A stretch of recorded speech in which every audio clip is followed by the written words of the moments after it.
Bismillahirrahmanirrahim. Alhamdulillahirabbil alamin. Allahumma shalli wa sallim ala sayyidina Muhammadin miftahi babi rahmatillah adada ma fi ilmillah salatan wa salaman daimain bidawami mulkillah wa ala alihi wa sahbihi. Allahumma shalli ala sayyidina Muhammadin salatan taftahu biha lana futuhal arifin wa tufaqihuna biha fid din wa ala alihi wa sahbihi. Assalamualaikum warahmatullahi wabarakatuh. Jadi saya itu bersama Mas Seto keluar cari martabak terang bulan. Parkir di pinggir jalan, Mas Seto turun beli martabak, saya nunggu di mobil. Ya nunggu di mobil karena sopirnya saya. Kan sopir harus jaga mobil, bosnya lagi tuh turun ya. Saya tunggu. Rupanya ini martabak enggak jadi butuh proses. Di situ saya dapat ilmu. Mau makan yang enak, yaitu ada proses. Proses ini yang proses enggak enak. Yang nunggu juga kurang enak. Yang makan langsung ya enak. Nah kadang-kadang murid-murid ini rodok kurang ajar. Murid-murid ya bukan kita, bukan. Murid-murid agak kurang ajar. Jadi dia tidak memperhatikan proses gurunya, tapi dia cuma lihat ujungnya. Enak ya. Jadi Habib Muhammad enak ya. Cuman duduk ceramah, ganti motor, ganti mobil, ganti motor, ganti mobil. Ya, yang dilihat cuma ujungnya. Nggak lihat prosesnya nih, prosesnya nggak dilihat. Itu yang pertama. Yang kedua, sesuatu mau jadi enak itu ya ada prosesnya. Ternyata roti terang bulan itu namanya terang bulan. Ternyata harus digosongkan ya. Harus dipanasi, ya digoreng, dibakar sedemikian rupa, baru nanti rasanya enak. Coba kalau kemudian mentahan, enak atau enggak enak? Ya enak, kejunya. Ya enak coklatnya, tapi coklat dan keju itu setelah proses. Jadi coklat dan keju.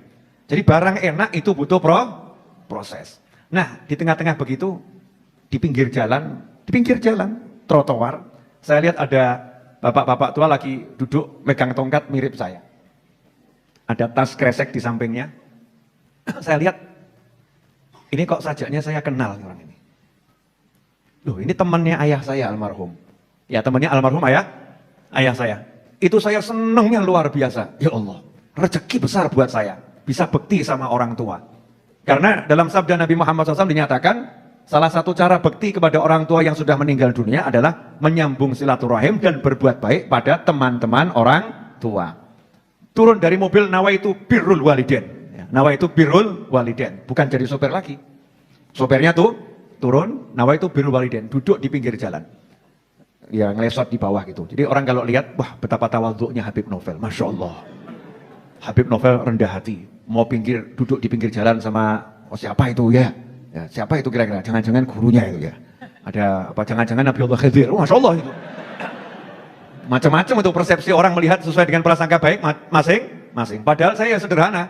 Lihat temannya almarhum ayah saya, ya saya wajib menganggap itu seperti orang tua. Saya turun, duduk. Alhamdulillah martabaknya itu 20 menit kemudian baru jadi. Saking saya senangnya itu, begitu martabaknya jadi saya gelo. Kok sedadi ya? Kok waktu saya duduk habis? Karena duduk 20 menit itu saya dapat ilmu yang luar biasa. Itu kalau di YouTube mau diviralkan kasih judul Habib Novel ketemu orang sakti. Masya Allah. Wah itu nanti viewernya banyak itu ya. Habib Novel ketemu orang sakti. Habib Muhammad pun penasaran.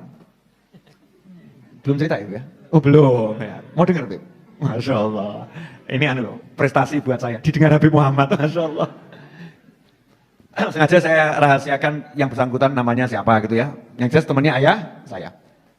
Duduk. Dari penampilan zahirnya, orang nggak akan menganggap orang yang perlu dianggap. Dari penampilan zahirnya, pakaiannya, orang susah. Ya, celananya, orang susah. Tasnya, Masya Allah. Tas sangat bermerek, dikenal di seluruh dunia. Kresek. Kantong plastik warna hitam. Teman-temannya ayah saya almarhum tuh, Masya Allah, orang-orang hebat yang unik-unik. Ada yang di Kudus rumahnya, itu datang waktu ayah saya masih hidup, datang ke Solo, kemudian main ke rumah. Saya tanya, Ami, saya manggil Ami gitu ya. Ami, paman gitu ya. Paman, Tasnya mana? Jawabannya simpel. Ya ini. Ternyata kerdus mie. Kerdus mie. Ini tas saya ini. Itu dari saya masih cilik, masih kecil, masih umur 5 tahun sampai saya segede ini ya. Tasnya nggak pernah ganti. Jadi pergi keluar kota manapun tasnya kerdus. Tasnya kerdus. Kalimatnya simpel. Ya kalau ini kan nggak ada yang mau maling. Ya nggak ada yang mau maling. Mesti ngerti, mesti isinya ya paling ya gombal ya. Nggak cetok. Tapi itu orang-orang yang luar biasa. Saya juga dapat nasihat. Nanti tak kasih tahu. Dulu sudah pernah saya kasih tahu, cuman jenengan kan wajah-wajah lalian. Ya lupa ya, mudah lupa nggak apa-apa. Semakin jenengan mudah lupa, saya semakin bahagia. Kenapa? Berarti Jumat pengen inget lah lagi. Kalau jenengan sudah inget terus, wah, Beb Novel udah pernah nyampein itu. Beb Muhammad itu juga udah pernah. Akhirnya malas ngaji. Jadi murid itu dibuat lupa, ada hikmah dari Allah Subhanahu Wa Taala. Biar apa? Semangat ngaji. Termasuk gurunya. Gurunya suka lupa juga kalau pernah nyampaikan. Coba kalau gurunya inget, itu udah pernah disampaikan. Itu udah pernah disampaikan. Akhirnya gurunya apa? Malas ngajar. Malah paling murid saya udah tahu. Terus meneng wae. Jadi gurunya lali, muridnya lali. Itu hikmah yang luar biasa. Indahnya cara Allah SWT membagi ilmu kepada umat manusia. Cerita mau dilanjut gak ini? Nah kopinya mana Mas Edwin? Masya Allah. Alhamdulillah. Ya. Saya kira Mas Edwin lupa. Jazakumullah khairan. Makasih Habib. Jazakumullah khairan. Masya Allah. Ya, tapi kopi yang saya minta itu tidak seperti yang datang. Saya mintanya kopi istighfar. Keluarnya kopi la haula wala quwata illa billah. Beda produk. Udah habis gak kopi istighfarnya? Kopi rempahnya. Lanjut ya. Begitu duduk sama saya lihat umurnya sudah di atas 75 tahun. Sepuh ya, tua. Kata Nabi Muhammad SAW dalam sebuah hadis, barang siapa memuliakan orang yang berusia lanjut karena usia lanjutnya, maka nanti dia saat mencapai usia yang sama akan Allah kirimkan orang yang memuliakannya. Almarhum kakeknya Habib Muhammad ketika menjelaskan hadis ini, yaitu Habib Anis bin Alwi Al-Habsyi mengatakan, siapa pengen panjang umur, ya resepnya hadis ini. Siapa suka memuliakan orang tua, kata Rasul, nanti kalau dia mencapai usia yang sama, akan dipersiapkan orang, dikirimkan orang yang memuliakan dia. Seperti dia pernah memuliakan orang tua. Makanya siapa pengen panjang umur, cari orang-orang tua, dimuliakan. Nah kalau orang tuanya sendiri nggak dimuliakan, berarti resep cepat mati. Ya kalau orang tuanya sendiri nggak dimuliakan, nggak betah duduk sama orang tuanya, resep cepat mati. Ya mati hatinya, mati pikirannya, mati bisnisnya, mati semuanya. Naudzubillah min dzalik. Ngobrol saya. Ya, memang sengaja saya ulur-ulur biar jam 9 selesai. Ya kan, ini kan teknik memperpanjang masalah. Udah siap semuanya terima ilmu ini? Mahal nih, saya sampai nongkrong di pinggir jalan. Asyiknya luar biasa, itu kebiasaan saya di masa kecil. Duduk, kalau jenengan hari itu ada, semalam ada, terus motret, jenengan akan lihat, itu Habib Novel lagi sama pacarnya ya. Gitu. Saking mesranya itu, saking mesranya, nikmat. Beliau ngomong begini, Val, saya kan nanya, tinggal di mana sekarang itu? Ngobrol-ngobrol, jawabannya begini, Val, tidur itu biar enak gampang. Tidur saya selalu enak pules. Padahal cuma gelar kloso, bantalnya sikut. Ya, gelar tikar, bantalnya sikut. Sikut niku cara Jawa ya. Ya, kalau bahasa Indonesianya apa nih? Siku mbek sikut apa? Padha ya. Pakai siku loh, lengan itu ya. Sikut bahasa Jawanya. Tidurnya gitu. Gampang caranya. Gimana nih? Ger kesel mestilah enak turun. Orang itu kalau capek, itu nanti tidurnya enak. Nah ini sekarang banyak orang capek tapi gak mau tidur enak. Kenapa? Wes kesel, muring-muring terus. Ada orangnya ada hadir. Hadir. Jadi udah capek itu seharusnya rebah tidur enak. Sudah capek tapi mulutnya gak mau berhenti. Akhirnya tidurnya gak enak. Lelah, capek, gelar tikar tidur nyaman. Enak, pules. Jadi tidur enak gak butuh kasur harga 20 juta. Itu ada tempat tidur tuh kasurnya tuh harga 20 juta, 30 juta. Biar tidurnya enak, bangun biar seger. Ternyata resepnya murah, keselo, selesai. Lelahkan fisikmu. Ya lelahkan dengan apa? Ya dengan jalan, dengan sholat, ya dengan ibadah. Enggak lelah toh, begitu lelah. Tidur sebentar tuh nikmatnya luar biasa. Itu ilmu yang pertama. Ilmu yang kedua, ini saya langsung singkat-singkat. 20 menit lebih saya ngobrol kok. Mau saya bagikan dalam waktu 5 menit berarti kan udah dikompres ya. Dikompres, disingkat. Ilmu yang kedua ini cocok untuk ibu-ibu. Bu, punya anak. Alhamdulillah, insya Allah cocok ini Bu. Punya suami. Wah ini lebih cocok lagi. Kalimatnya begini, anakmu itu diamkan saja, biarkan saja bermain-main. Bertingkah model macam-macam namanya anak-anak, ya seperti itu, biarkan seperti itu. Jangan dimarahin terus. Jangan kamu marah-marahin anakmu terus. Kenapa? Karena anakmu kamu marah-marahin terus, dia tetap anak-anak. Betul ya Bu ya? Jadi kira-kira kalau anaknya dimarahin tiba-tiba jadi ibu enggak? Jadi anak yang genah. Otake dinggo. Iki sing kira-kira sing otake sing gak dinggo sing ndi? Ya, ini ada oknum ibu-ibu. Neriakin anak, punya otak itu dipakai sama teriak-teriak. Ini kalau ada orang lihat, ini kira-kira yang nggak pakai otak yang mana ini? Paham maksudnya ya? Jangan marah-marahin anakmu terus, biarkan main-main. Namanya juga main-main anak-anak. Anak-anak itu kepleset, jatuh, gelundung itu wajar. Anak-anak teriak-teriak itu wajar. Anak-anak lari-lari itu wajar. Asal jangan di masjid kan begitu ya. Kalau di tempatnya ya wajar. Biarkan.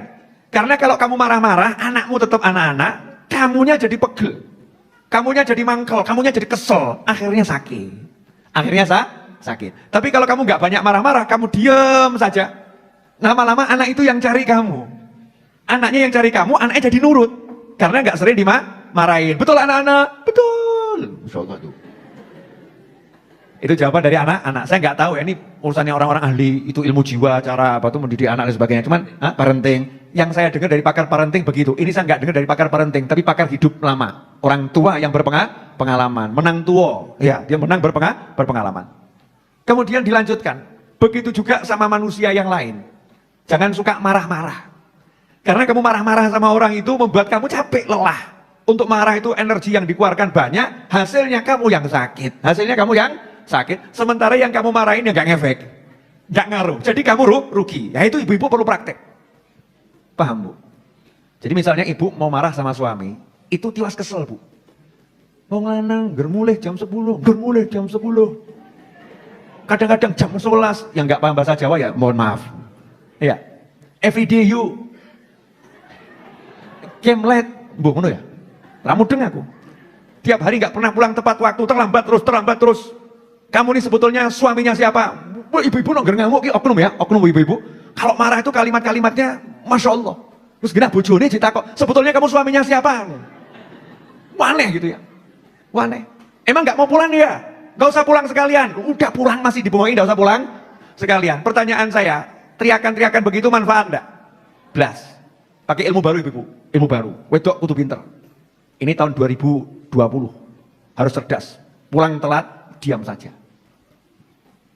Kalau lapar, di meja makan. Kalau haus, di meja makan. Kalau butuh saya, di kamar tidur. Permisi. Bingung bojone. Kok dungaren ya? Biasanya kan ngamuan ya. Ini kok jadi gak ngamuan ya? Ini kok gak marahan ya? Aneh nih, kok seperti gak butuh saya lagi ya? Masya Allah. Mulai suaminya rodok curiga, penasaran. Jangan-jangan dia, kalau saya pulang terlambat, dia punya temen nih, jangan-jangan. Masya Allah, sesuai jam 6 mesti tekan rumah. Masya Allah. Alhamdulillah, kerjaan lancar ya Pak? Masya Allah. Kalau mau makan, di meja makan. Minum di meja makan. Kalau mau sholat jamaah, nanti panggil saya. Saya ada di kamar. Masya Allah. Kok beda sekarang istri saya? Buntutin nih suami. Ada apa di kamar? Ternyata nonton YouTube-nya Habib Muhammad. Masya Allah. Oh jadi ini yang merubah istri saya. Ini, wah daripada lihat Habib Muhammad terus lebih baik lihat saya gitu. Wah, mulai dikancani nih. Tiap malam akhirnya ditemenin istrinya lihat YouTube-nya Habib Muhammad. Masya Allah dikancani. Akhirnya dua-dua nggak pernah keluyuran malam, ya di rumah berdua terus nonton YouTube. Akhirnya penasaran, Habib Muhammad ini adanya di mana? Oh, ada di banyak tempat. Salah satunya di Majlis Ar-Raudhah Senin malam Selasa setelah sholat Isya. Promosi bro. Apaan ya Habib? Boleh dilanjut? Kembali ke nasihatnya Bapak tua yang saya mau tadi, orang Masya Allah, orang soleh. Apa kalimat berikutnya? Tadi ojo ngamuk. Jangan marah. Karena kamu marah-marah itu yang sakit dirimu sendiri. Nasihat berikutnya, ketenangan hati bisa tenang seneng, itu lebih mahal dari kekayaan model apapun. Kalau bahasanya boleh saya rubah, kekayaan bisa mendapatkan kesenangan di hati ini seneng gitu ya, seneng, tenang, itu adalah kekayaan yang paling mahal. Jadi Val, seneng-seneng no hatimu, yang penting gak kebablasan. Senang-senangkan hatimu, tapi jangan kelewatan. Kelewatan itu kalau melakukan yang haram, itu kelewatan. Selama gak haram, gak seneng no hatimu. Kenapa? Karena kalau hatimu senang, badanmu sehat. Badanmu sehat. Kalau udah badan sehat itu ya ibadah, ya enak, cari ilmu ya enak, semuanya enak, makan juga enak. Seneng no hatimu. Lah orang sekarang nih, bukan buat seneng hati, cari hal yang buat hatinya gak seneng. Contoh ibu-ibu, oknum ibu-ibu. Maaf ya Bu, maaf betul ini ya. Oknum ibu. Afwan ya Bu. Lihat suaminya pulang, seneng atau enggak seneng? Senang. Lihat suaminya duduk, seneng atau enggak seneng? Senang. Lihat suaminya wangi, seneng atau enggak seneng? Tapi kadang ibu-ibu itu kena, oknum ibu-ibu kena bisikan setan, mulai mengeluarkan omongan yang merusak suasana hati. Tumben kok harum. Tadi habis ketemu siapa? Yang model begini ada enggak nih? Ada. Bojone batin. Mambu keliru. Wangi keliru. Jawab, ya enggak ketemu siapa-siapa. Ini kan habis pulang kerja pengen ketemu kamu, harum kan bagus. Loh nikah 20 tahun kamu enggak pernah begini kok. Baru hari ini kamu seperti ini kok. Pasti kamu ada tadi janjian sama siapa? Ayo ngaku, ayo ngaku. Bahas ini handphonenya, mulai gaya. Masya Allah. Bahas ini handphonenya, rebut handphone suami. Langsung, lihat. Nah ini tadi jam 5 kok kamu ada WA yang masuk. Ketemu di sini ya mas. Ayo sopo iki. Masya Allah. Bu, ini WA temangsang ini. Loncat ke handphone saya masuk sendiri, saya juga nggak tahu orangnya siapa. Nggak mungkin, sengaja ada kamu mesti nama ini. Sengaja no-name tanpa nama, ini cuma nomor tok emang untuk mengelabui saya. Tadinya asik, tenang, akhirnya jadi apa? Ruwet. Betul? Siapa yang cari? Oknum ibu-ibu. Oknum ibu-ibu. Ada enggak oknumnya? Ada. Walaupun modelnya berbeda, ada. Tadinya cuma coba-coba, maunya bercanda, tapi bercandanya itu ngeri, akhirnya jadinya ruwet. Seneng no hatimu. Kalau ngomong tuh yang bagus-bagus, yang enak-enak, menyenangkan hati, gitu loh ya. Misalnya suami pulang, Masya Allah mas, awak mungkin kok mambu, Masya Allah mas, tak dusi ya, Masya Allah. Suami jawab, aku cek urip aja mbok dusi saiki. Maksudnya gak ngono ya. Itu di kamar mandi udah ada parfum, udah ada sabun yang terbaik, Masya Allah. Mau apa? Silahkan mandi, minuman model apapun akan aku siapkan. Yang penting wujudnya air. Ya, air teh, air kopi kan ya. Wedang itu, siap. Guyon kan asik, gak usah ngomong yang aneh. Seneng no hatimu. Jadi ilmu nyenang no hati itu orang sekarang itu banyak yang gak bisa.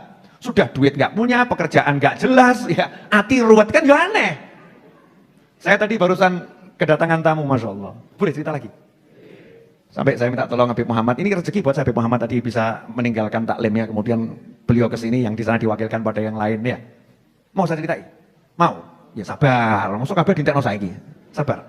Saya ceritakan yang tadi dulu ya. Seneng no hatimu, karena ketenangan hati itu mahal, harganya mahal, asal tidak melakukan yang haram. Saya pernah diajak sama teman saya pergi ke suatu tempat, kata beliau, ya saya itu kan seneng nemeni orang makan sendiri kan gak enak tuh ya, kalau makan ngajak orang itu enak. Nah saya suka kalau makan sama orang, diajak makan orang saya juga seneng, saya niatnya nyenengkan hati saya dan niatnya nyenengkan hati dia. Tapi hari itu dia ternyata kebablasan, saya dibohongin. Ternyata bukan sekedar diajak makan, ada diajak makan plus minum khamr. Kaget saya, loh kebablasan ini. Nah, ini melanggar protokol senang-senang ini. Senang-senang ada protokolnya, ini melanggar protokol senang-senang. Langsung saya pamit, saya nggak pakai marah, tetap dia pakai ilmu. Jangan marah. Karena marah-marah nggak ada manfaatnya. Saya meneh wong mendem mbok amui, berarti awakmu sing mendem. Udah tahu orang mabuk, kamu maki-maki. Kamu tidak mabuk itu haram, mabuk masuk neraka. Kamu ini tidak menghargai. Wong mendem mbok ngonoke berarti sing mendem ya awakmu. Paham maksudnya enggak? Orang mabuk kok dinasehati surga neraka, sadar saja nggak masuk apalagi mabuk. Kita ini loh yang sadar dinasehati surga neraka ya nggak begitu masuk, betul kan ya? Dinasehati neraka ya nggak kroso panas ya. Paling cuma bergumam, moga-moga swarga. Beb mandek beb, ojo nyebut rokok. Paling begitu. Mau apalagi yang mabuk diteriak-teriakin begitu. Jadi saya nggak marah. Cuman saya marah di hati kok, ditipu. Saya nggak suka yang seperti ini. Langsung saya tinggalkan, tapi pakai ilmu ninggalkannya. Gimana cara ninggalkannya? Ya saya pamitnya ke toilet. Saya ke toilet sebentar ya. Silakan. Iya ke toilet. Saya nggak ke toilet. Bablas metu mulih aku. Dia ngapusi aku, tak hapusi. Nah ini cara dakwah yang luar biasa yang saya dapat di pinggir jalan. Kalau nggak mampu dengan tangan, nggak mampu dengan mulut, kan dengan hati segera tinggalkan tempat itu. Kalau kamu kumpul sama yang begitu, kamu akan kena dosa dari Allah Subhanahu wa Ta'ala. Beliau yang ngomong. Saya cuma melanjutkan dengan gaya bahasa yang cocok untuk kita di sini malam hari ini. Mau lagi tidak ilmunya? Makanya soalnya asyik. Nah, terus setelah ngomong seneng no, hatimu ojo ngamuk. Ngasih ilmu lagi masalah jalan kaki. Biar sehat itu biasakan jalan kaki. Betul nih, sekarang ini orang jalan kaki jarang ya? Jarang. Bahkan di mall itu diusahakan tidak jalan kok. Naik tangganya yang jalan. Betul kan ya? naik jalan, jalannya yang jalan. Eskalator yang model lurus kan ya, jalan. Begitu jalan sebentar, udah disiapkan banyak tempat duduk. Ini di mana-mana minim jalan. Jalan itu kurang. Saya follow kata beliau, umurnya hampir 80 tahun, 70 tahun sekian. Saya Ramadan kemarin itu habis asar jalan-jalan ke Boyolali. Maghrib udah sampai di Pasar Kliwon. Pakai tongkat. Ya memang jenengan itu nggak masuk akal ya. Saya udah sering ketemu orang-orang nggak masuk akal, ternyata masuk akal gitu ya. Faktanya seperti itu, jalan kaki. Seger. Nah kita ini sekarang kurang jalan kaki. Jadi muslim itu ya harus sehat, sehat. Bukan cuman ibadah tapi nggak perhatikan kesehatan. Kanjeng Nabi Muhammad SAW ibadahnya luar biasa, tapi beliau manusia yang sehatnya luar biasa. Kenapa? Beliau tuh sholatnya ya banyak kok, sholatnya lama. Terus ya juga guyon sama anak cucunya, ya lari-lari sama anak cucunya, ya lari-lari sama istrinya. Beliau makannya ya tahu sendiri. Sebelum makan tuh hanya ketika lapar, dan ngincipi sedikit sudah berhenti. Kenapa? Prinsipnya belum kenyang harus berhenti. Seperti itu Nabi Muhammad SAW. Dan yang dimakan makanan sehat semua. Kalau kita ini yang dimakan sebetulnya makanan sehat, tapi ya itu blang. Pedus aja nyawang kita bingung kok. Asli kambing tuh lihat manusia heran. Bingung itu kambing. Menungso kok kayak gini gitu ya. Itu kambing itu heran, betapa manusia tidak paham cara makan. Saya kambing aja tahu batasannya. Kambing itu ditaruh di padang rumput yang suburnya luar biasa. Dia tahu kapan harus berhenti. Tapi kita dikasih sate 30 tusuk, 2 tusuk udah kenyang, habisnya 10 tusuk. Betul. Lah ya, berarti apa ini? Wedus. Dah, itu banyak. Nanti saya ecer sekarang kan eman-eman untuk next. Habis maghrib tadi. Saya kan sore ngajar. Untuk kajian di online Google Meet. Nah setelah habis maghrib, teman saya itu mau datangnya sebetulnya pas sore, cuman karena terbentur jadwal temennya yang lain yang mau ikut, baru nyampe itu hampir maghrib. Sehingga obrolan berlanjut sampai setelah maghrib sampai isya. Sementara dari pagi saya belum istirahat, nyambung terus ya. Jadi badan saya butuh diistirahatkan. Kan saya punya prinsip kesel, leren, capek istirahat, ngantuk, tidur, lapar, makan, ya nggak kuat minta tolong. Ya itu saya praktekkan tadi. Capek istirahat, lapar makan, ngantuk tidur, nggak kuat minta tolong. Ya nggak kuat minta tolong. Jangan gaya kuat-kuatkan mujahadah, perjuangan di jalan Allah, tekan mimbar ngeblak, syahid ngawur kamu. Itu namanya kamu membawa dirimu pada kehancuran. Bukan begitu ajaran Nabi Muhammad SAW. Semua ada batasannya, batasannya. Nah, tapi saya dapat tadi ini menarik. Jangan masih ingat ilmu lama saya, ilmu lama nih. Mau saya praktekkan lagi dan saya ajarkan lagi malam hari ini. Diingatkan sama Allah Ta'ala lewat tamu yang didatangkan ke rumah saya. Anak muda, ganteng, jomblo. Ya, mudah-mudahan lihat kajian saya malam hari ini. Biar seneng, ya, senang. Tahun 2019, beliau ngomong tahun 2019, Beb, saya stres, punya hutang 1,5 miliar. Ditagih sana, ditagih sini, diancam sana, diancam sini. Saya itu stres sampai udah niat bunuh diri. Masya Allah. Tapi alhamdulillah kan gak situ lah ya. Menyatanya sampai sini kok ya. Udah niat bunuh diri. Ini mungkin ada yang hadir juga lagi ditagih sana, tagih sini. Ya toh, ya ngaku gak apa-apa loh ya. Tagih sana, tagih sini. Kadang kejeduk, mentok ya sakit. Ya stres lah. Stres artinya tegang, ya pikirannya tuh tegang. Sehingga ketenangan hati gak dapat. Nah, saya lihat di YouTube. Lihat YouTube. Kok ada ceramah Habib Novel, cara meraih hajat. Akhirnya saya praktekkan. Itu saya ketemu yang judulnya masalah galon tuh. Ya, galon air mineral yang besar itu kan. Kamu kalau punya hajat, tulis di galon hajatmu. Pengen haji, pengen umroh, pengen beli rumah. Mulailah kamu tunjukkan niatmu dengan nyemplungkan duit ke situ. Punya 100.000, cemplungkan. Punya 50.000, cemplungkan. Punya 10.000, cemplungkan. Tiap hari kamu usahakan, pokoknya ya Allah saya niat, saya mau usaha bayar utang saya. Saya punyanya sekian, masukkan. Saya praktekkan, Bib. Jadi dia bukan pakai galon mineral yang gede, tapi dia pakai galon, pakai botol sosis kecil. Ya kecil, botol sosis kecil gitu, bening ya. Terus ditulis sih hajatnya itu ya. Bahkan tanggalnya ditulis September 2019, setahun yang lalu. Nomor 1 hutang lunas. Nomor 2 beli mobil mereknya ini, nggak enak disebutkan, iklan saya nggak dibayar kok. Ya toh ya, beli mobil mereknya ini. Yang ketiga punya tabungan 5 miliar. Yang keempat menikah. Yang kelima berangkat umroh. Tadi itu dia datang ke sini bawa apa namanya wadahnya yang kosong itu, ada tulisannya di bawah. Bib, ya. Ini saya bawa sebagai saksi. Semua yang saya tulis di sini dengan mengikuti cara yang Habib ajarkan tadi, sungguh-sungguh minta nyemplungin isonya itu, dapat semua. Satu yang belum, Bib, nikah. Tabungan ini 5 miliar loh. Golek ono. Yang di atas siapa ya? Siapa ya? Pak mantu. Tabungan 5 miliar, rumah dapat, mobil dapat, ya umroh dapat. Modalnya gara-gara yakin minta sama Allah, usaha, niat betul, cemplungkan. Jadi. Dan jenengan nggak praktek kok. Apa ya iso to ya? Masa sih? Apa bisa? Dan seterusnya.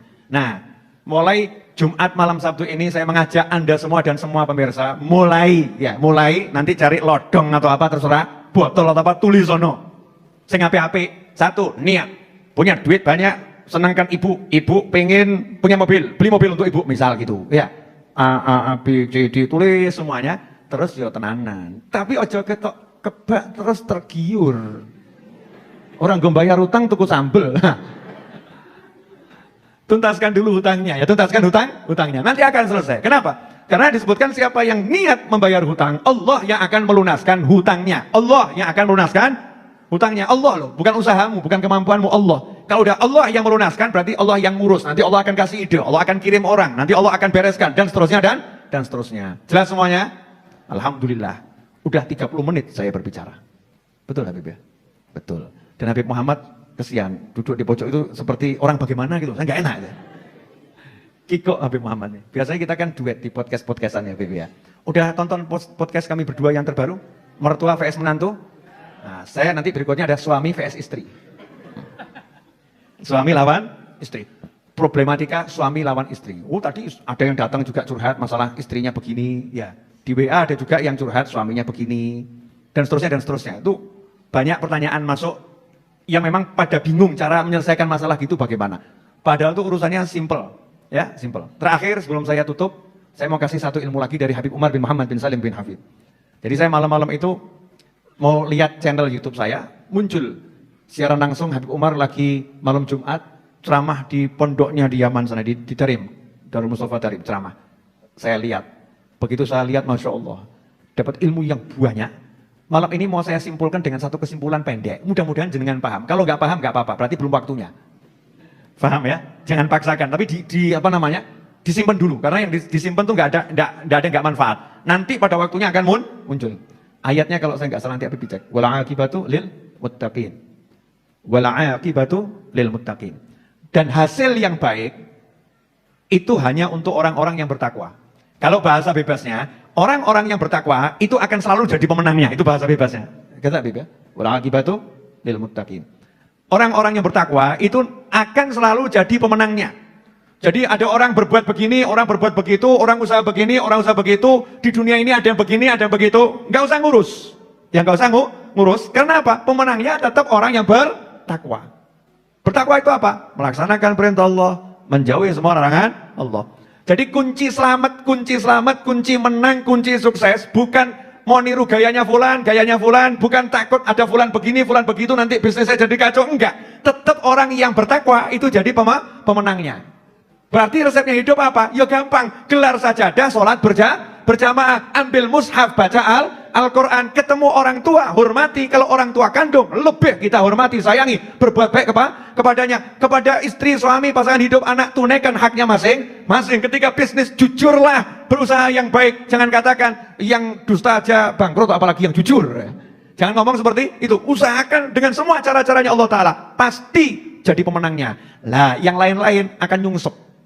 Yang lain-lain akan nyungsep. Tetap pemenangnya orang yang bertakwa. Meskipun secara zahir kelihatannya yang bertakwa kok sejak rajin sholat kok tambah miskin dia. Sejak ikut kajian sama Habib Novel kok tambah dipecat ini ya. Sejak ikut sholawatan kok tambah melarat. Tidak jadi masalah. Asal kita benar terus sholawatan, benar terus pengajian, benar terus sholat, benar terus sholat. Wala akibatu lil muttaqin. Nanti pemenangnya kamu. Pemenangnya kamu. Pada waktunya kamu akan kaget. Masya Allah. Ternyata ini hasilnya. Begitu ayatnya Habib. Wal aqibatu lil muttaqin. Ikhwani rahimakumullah. Pesan bapak tua, sahabat ayah saya di pinggir jalan tadi, satu. sebagai penutup ngobrolan saya. Jangan suka ikut campur urusannya orang lain yang tidak manfaat. Ngurusi orang lain nggak manfaat. Lah wong ngurusi diri sendiri aja nggak benar-benar kok mau ngurusi orang lain. Jangan salah ya, kalau amar ma'ruf nahi mungkar wajib dengan cara-caranya. Tapi ini yang dimaksud seperti ini loh. Bu, Bu, pernah enggak dengar seseorang ngomong begini? Belum ngomong kok ya. Belum ngomong sudah bilang pernah. Luar biasa ibu-ibu, Masya Allah. Bu, pernah belum? Ya belum tahu ya. Gini loh, ibu itu ya, ngapain beli kudung yang seperti itu? Nah mbok beli yang seperti itu. Kok kudung seperti itu kok dibeli? Parani jeng, kudung jelek kok dibeli toh jeng? Ngapain beli kudung yang seperti itu? Sayang lo uangnya, dibuang-buang buat beli seperti itu. Saya mau nanya, sing tuku sapa? Lah yang beli orang lain kok yang nurut kamu gitu loh ya. Itu bukan urusanmu, dia beli kudung model apapun urusannya di dia. Kamu urusi dirimu sendiri. Kalau kamu nggak suka kerudung model begitu, ya kamu jangan beli kerudung model begitu. Nggak usah ngurusi urusannya orang lain. Ahli komentar tentang orang lain, naudzubillah min dzalik. Contoh, Habib Muhammad beli rumah, amin. Ya, sudah punya rumah, beli rumah, amin. Kok Habib Novel komentar, sudah beli rumah ini, Habib, rumah kayak gitu dibeli buat apa? Ini orangnya mintanya ngawur, itu mahal. Itu kalau dulu Habib ngomong sama saya, tak belikan di pojok sana, dapat 10 kali lipat lebih besar, rumahnya lebih bagus. Pertanyaan saya, yang dengar kira-kira seneng atau sebel? Sebel loh. Langsung yang beli saya, pakai duit-duit saya sendiri, pakai gaya nasihati, ya, ngelek-ngelek sisanya. Kurang ajar Habib Novel nih. Sekarang lebih baik kan contohnya kami berdua kan gitu ya, daripada nyontohkan orang lain. Nah ini sekarang banyak orang yang hidupnya habis waktunya ngomentari orang lain, tapi nggak pernah ngomentari dirinya sendiri. Aku kok anu ya, nggak pernah sholat ba'diyah saya ya. Tapi ngomentari orang lain, ngapain orang itu sholat kok banyak-banyak? Ngapain dia sholat banyak-banyak? Kan lebih baik waktunya habis untuk bercanda sama istrinya, bercanda sama suaminya, bercanda sama anak-anaknya. Kan lebih bagus waktunya buat seperti itu daripada dia sholat banyak-banyak. Nah ini yang ngomong begini yang nggak bercanda sama suaminya, nggak bercanda sama istrinya, nggak bercanda sama anaknya, nggak sholat banyak-banyak. Tapi apa? Ahli komentar. Naudzubillah min dzalik. Ini harus kita buang sifat begitu. Kadang kita nggak sadar di diri kita ada seperti itu. Itu ada salah satu, saya kalau suka telepon ke Mas Wahid kadang muncul seperti itu. Kalimatnya di nada tunggunya itu loh ya. Telepon Habib Muhammad kadang juga nada tunggunya seperti itu. Kalimatnya kalau nggak salah begini. Tuhan yang hidup Tuhan yang nentuin, hidup kita yang jalanin, orang lain sibuk ngomentarin. Itu singkatnya begitu. Hidup Tuhan yang nentuin, Allah yang nentuin. Kemudian yang jalanin ya kita masing-masing. Lah orang lain kok sibuk komentari. Ini yang jelek ini komentator nih. Naudzubillah min dzalik. Ini buang sifat yang seperti itu. Habib Muhammad cocok ini. Kelihatannya dapat bahan buat ceramah di 20 tempat nih. Dari handphone singkat tapi penuh ilmu. Terakhir saya mau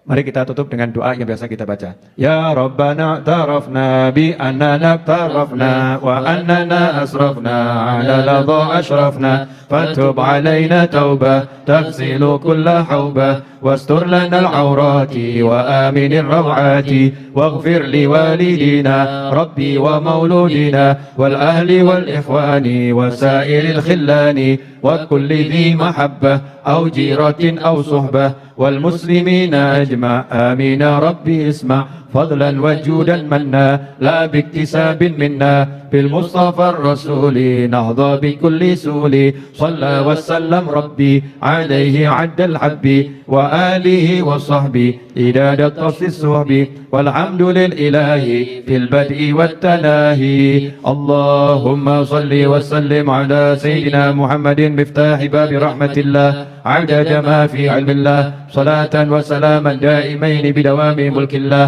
وعلى آله وصحبه اللهم اجعل في طاعتك فرحي وسروري وفي مرضاتك جميع أموري اللهم يا عالم بحالاتي ومطلع على سرائري ونياتي اقضي جميع حاجاتي واغفر ذنوبي وسيئاتي وتجاوز عن خطيئاتي وزلاتي وتقبل جميع حسناتي وسامحني فيما مضى وما يأتي واكتبني في ديوان ساداتي واسلك بي سبيل نجاتي في حياتي ومماتي اللهم إني طامع في عطاك راغب في رضاك مستسلم لقضاك فاكتبني من أولياك واسلك بي سبيل هداك وألحقني بعصياك وصلى الله على سيدنا محمد وعلى آله وسلم الحمد لله رب العالمين. Tunggu nasinya dibagi ya.